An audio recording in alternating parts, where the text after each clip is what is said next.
আসসালামু আলাইকুম। একটা জিনিস শেয়ার করতে চাই, সেটা হচ্ছে আমরা প্রায় ফেসবুকে দেখছি যে বাংলাদেশের প্রত্যেকটা জায়গায় নাকি দ্রব্যমূল্যের দাম অনেক কমছে। আসলে এটা মিথ্যা কথা। দ্রব্যমূল্যের দাম সব জায়গায় সব রকমই আছে, কিন্তু কথা হলো যে যারা বাজার পরিচালনা করেন তাদেরকে আইনের আওতায় আনা হোক। কারণ কি?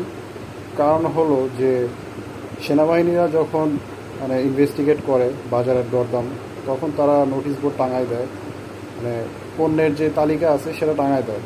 সেনাবাহিনীরা যখন চলে যায় তখন আবার সেই বোর্ডগুলো নামায় ফেলে তখন সেই আগের দাম হিসেবেই তারা বেচা বিক্রি করে। তো এর জন্য আমরা যারা ভোক্তা আছি তারা অনেক সাফার করতেছি। মানে কথিত বলা হইলেও যে দাম অনেক কমছে, আসলে কমে নাই। পুরোটা সিন্ডিকেট এখনও আছে, খারাপ মানুষ এখনও আছে। এই বাংলাদেশের মতো এই এই নিকৃষ্ট মানুষ পৃথিবীর কোনো দেশে বাস করে না।